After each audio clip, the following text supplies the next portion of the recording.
네, 반갑습니다. 복음, 사랑, 생명이 흐르는 아침 이정은 목사입니다. 요 며칠간 세미나 일정으로 잠시 아침 묵상을 쉬었는데 다시 한 번 더 힘을 내서 함께 아침 묵상을 함께 나누고자 합니다. 오늘 아침은 마가복음 14장 27절에서 42절 말씀이고요. 자기 확신이 아닌 자기 부인이라는 주제로 함께 아침을 열고자 합니다.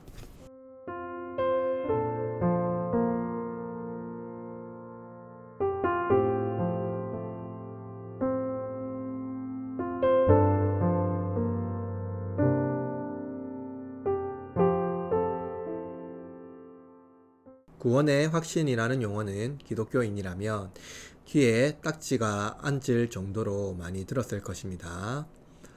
구원의 확신이 있느냐라는 질문에는 대부분 우리의 삶을 돌아보는 태도가 아니라 구원을 받았느냐라는 질문에 초점을 맞추고 있습니다. 구원의 확신이 없으면 신앙의 초보이며 구원의 확신이 있으면 신앙이 성숙한 사람이라는 이분법에 근거합니다. 어떤 장로님들은 세례문답을 할 때 청소년을 상대로 구원이 확신이 있느냐라고 물어봅니다. 그때 학생들은 대부분 자신의 삶을 돌아볼 여유가 없이 그렇다고 말하지요. 자신의 부모님의 명예에 훼손이 되어서는 안 되고 본인도 교회를 출석하면서 예수님을 믿는 것이 구원의 확신에 관한 그 교리에만 깊은 관심을 가르쳤었고 또 가졌기 때문일 것입니다. 이는 제가 교회를 다니면서 그리고 부교육자로 생활하면서 경험한 어떤 그 세례문답의 그 풍경입니다. 연약한 나의 삶을 돌아볼 기회를 주지 않는 것이죠. 이거는 제 생각인데 아마도 문답을 하는 장로님들도 자기 삶을 돌아볼 때 부담이 되지 않을까 생각합니다. 그러나 여기에 우리 신앙의 허점이 있습니다. 베드로는 자신에 대한 확신이 있었지요.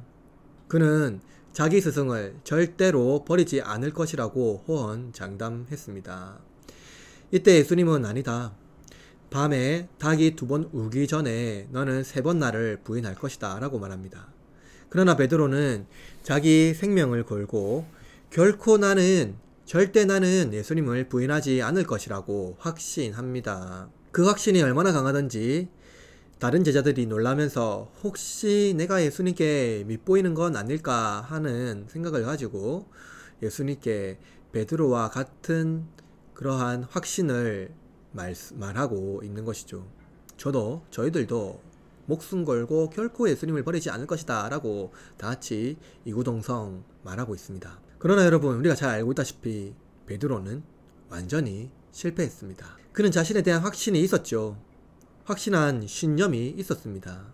그는 다른 제자들과 자신이 다르다는 것을 증명하기 위하여 나는 저들과 같이 예수님을 부인하지 않습니다.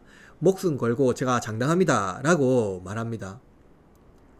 사실 그때 베드로는 자신의 연약함을 알아야 했지요. 예수님은 베드로에게 그 자신의 연약함을 깨우치기 위하여서 아니야, 너는 나를 부인할 것이야 라고 말씀하면서 그 풍경을 상세히 묘사하셨습니다. 그러면서 베드로가 깨닫기를 원했던 것이죠. 그때 베드로는 주님, 저는 연약합니다. 제가 주님을 부인하지 않도록 저를 위해서 기도해 주십시오 라고 예수님께 간청했어야 했습니다. 그러나 베드로는 목숨 걸고 자신에 대한 확신에 찬 말로 내가 주님을 부인하는 일은 절대 없다고 말하죠. 이어서 예수님은 겟세마네 동산에서 그의 제자 베드로, 야고보, 요한을 데리고 함께 기도하러 가십니다. 예수님께서 기도하실 때 얼마나 힘드셨는지 알 수 있죠. 예수님은 세상 죄를 짊어지고 홀로 그 고난의 길을 가셔야 했습니다. 예수님은 세상의 모든 조롱과 고통 그리고 불명예와 오명을 홀로 감당해야 했습니다. 그리고 처참하고 더러운 십자가를 짊어지셔야 했죠. 그러나 무엇보다도 예수님이 고통스러웠던 것은 사랑하는 아버지께 철저히 버림받게 되는 그 운명을 힘겨워 했을 것입니다. 한 번도 아버지와 떨어져 본 적이 없는 예수님께서 아버지에게 철저하게 버림을 받는 그 상황을 예수님은 몹시도 고통스러워했다는 것이죠. 그 예수님의 고통은요, 34절 본문에서 알 수가 있는데요.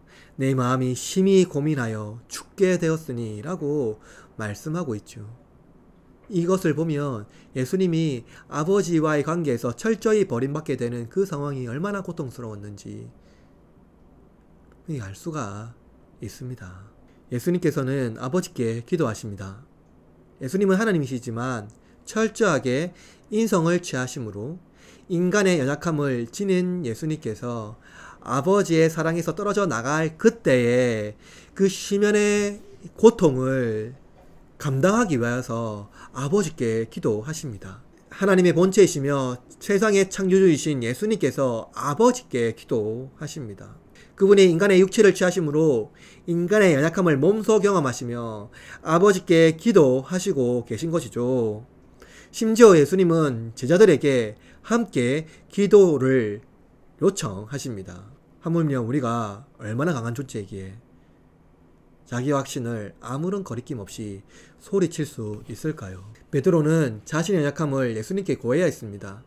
그리고 예수님께 내가 주님을 부인하지 않도록 기도해 주십시오 라고 청했어야 하는 것이죠. 여러분, 자신의 연약함을 인정하시나요? 베드로가 예수님께 자신의 연약함을 인정하는 것은 자신이 얼마나 줏대가 없으며 감정적이고 상황에 휘둘리는지 자신의 수치를 예수님께 그대로 인정하는 것입니다.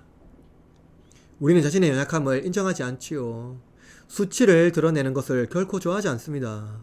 그러나 예수님은 아버지 앞에 자신의 인성으로서 자신의 한계를 드러내십니다. 그리고 그 고통을 아버지께 기도하고 계시는 것이죠. 여러분, 참된 구원의 확신, 그것은 무엇입니까? 초월적인 인간이 되어서 아무런 꺼리낌 없이 자기 확신을 이야기하는 것인가요? 저는 지금 여러분에게 구원이 유보된다거나 예수님의 십자가 구원과 나의 선행을 교차하려는 것이 아닙니다. 진정한 자기 확신은 자기 부인에서 시작됩니다. 자기 부인은 자기 연약함에서 비롯되지요. 자기 수치를 드러내는 자만이 예수님의 십자가의 위대한 그분의 공로가 연약한 죄인인 나를 구원하시고 그 위대한 은혜의 확신으로 설 수 있기 때문입니다. 여러분, 우린 연약합니다. 우리는 한계가 있지요. 우리는 죄가 있고 그렇기에 우리는 은혜에 갈구해야 합니다. 나의 연약함으로 구원에 이끄는 확신을 얻어야 하는 것이, 그러기 위해서는 우리의 수치를 인정해야 되고 내가 얼마나 연약한 존재라는 것을 고백해야 합니다. 구원의 확신, 그것은 거리낌 없이 확신을 요청하는 것이 아니라 나의 연약함을 인정하고 그러기에 나는 예수 그리스도의 십자가와 그분의 크신 공로가 절실히 필요하다라는 것을 고백해야 한다는 것이죠. 아니야, 너는 오늘 밤에 나를 부인할 거야. 그때 아니요, 나는 결코 그렇지 않습니다. 나는 확신이 있습니다 라고 고백하는 것보다 예수님, 내가 예수님을 부인하지 않도록 나의 연약함을 붙들어 주십시오 라고 기도하는 그 자리가 나를 확신으로 이끄는 믿음의 기초가 된다는 것을 저와 여러분이 잊지 않았으면 좋겠습니다. 그러므로 오늘 하루를 살아갈 때에 연약한 나를 돌보시는 그 하나님의 손길을 기대하십시오. 그리고 그 하나님의 손길이 나를 어떻게 이끌어가는지를 바라보시기를 바랍니다. 그래서 오늘 하루가 하나님께서 연약한 나를 강력한 은혜로 인도하심을 고백하고 그 은혜에 흠뻑 젖어드는 저와 여러분이 되길 바라고, 또 오늘 하루도 힘차게 그 은혜에 힘입어 살아가는 우리 모두가 되기를 주님의 이름으로 축복하고 여러분의 하루를 응원합니다.